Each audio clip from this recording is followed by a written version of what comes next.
Rain lashed against the glass windows of St. Mary's Hospital in Phoenix, Arizona, as lightning cracked across the sky.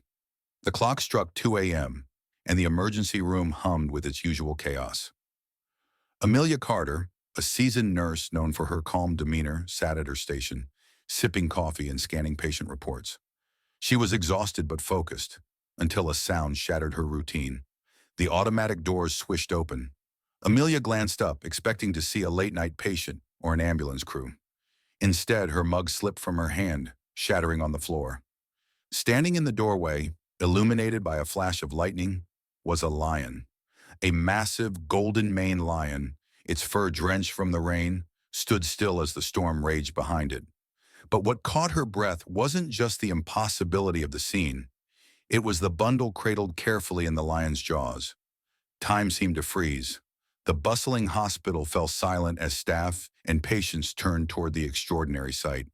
The lion's amber eyes swept across the room, calm yet commanding, as if it understood the weight of its presence. It stepped forward, its claws clicking softly on the tiled floor, and Amelia felt an unexplainable pull to approach it. "Don't move," a security guard whispered, raising a trembling hand toward his holstered weapon. But Amelia shook her head, her voice steady despite the chaos. "Wait. Look at its eyes. It's not here to hurt us." The lion paused in the center of the room, gently lowering the bundle onto the floor. It nudged it forward with its nose, then sat back on its haunches as if waiting. Amelia's hands trembled as she knelt down, the world around her fading into silence. She unwrapped the soaked cloth to reveal a tiny, frail baby. The infant's lips were a pale shade of blue, and its weak cry pierced Amelia's heart. "We need a pediatric team now!" Amelia's voice cut through the tension, snapping the staff into action.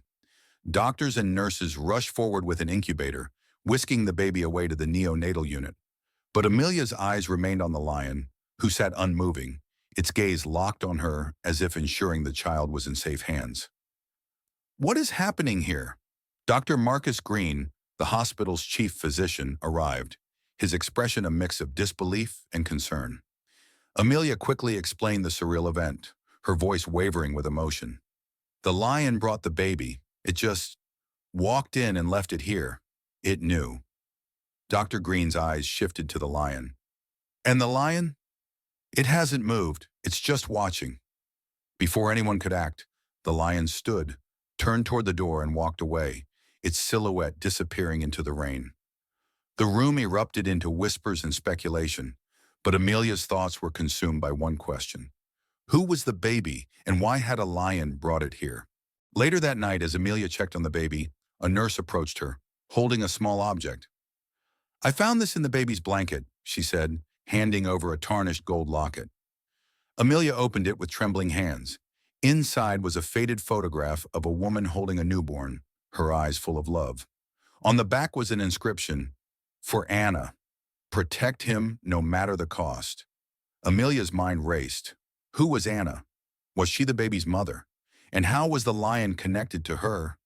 She couldn't shake the feeling that the answers lay somewhere in the stormy night. As dawn broke, the hospital lobby filled with commotion. Police officers, reporters, and curious onlookers crowded the entrance. Amelia pushed through the chaos, spotting a man outside, his clothes soaked and his hands clutching a photograph. His eyes were frantic, scanning the faces around him. "Sir," Amelia called out, her voice cutting through the noise. "I'm Nurse Carter. Are you looking for someone?" The man's hands trembled as he held up the photograph. It was the same woman and baby from the locket, but this time he was in the picture too. "My name is David," he said, his voice cracking. "That's my wife, Anna. She passed away 3 days ago. Our car went off the road during the storm. I went for help, but when I came back, the baby was gone. I thought I'd lost him too." Amelia's breath caught. "David, your baby is here. He's safe." Tears streamed down David's face as Amelia handed him the locket. "Anna gave me this," he whispered. "She always said it was meant to protect him. But the lion?" Amelia hesitated, unsure how to explain the unexplainable. "The lion brought him to us. Do you know anything about it?" David's eyes widened. "Anna grew up near a wildlife sanctuary. There was a lion she cared for as a girl.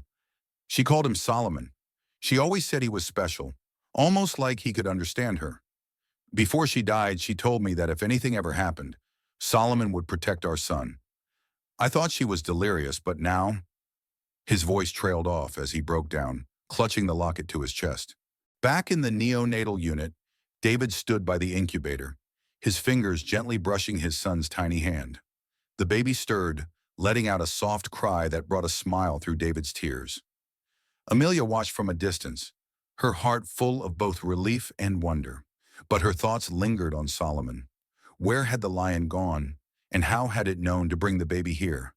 As the first rays of sunlight pierced through the clouds, Amelia felt a pull to the hospital's entrance. She stepped outside, the air fresh and cool after the storm. Her eyes scanned the horizon, and then she saw him. Standing at the edge of the parking lot, bathed in golden light, was Solomon. His amber eyes met hers one last time, and in that moment, Amelia felt an overwhelming sense of peace, as if the lion was saying goodbye.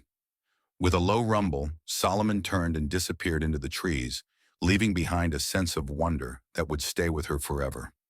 Sometimes Amelia thought love and loyalty transcend the boundaries of understanding. On that stormy night, a lion had proven it.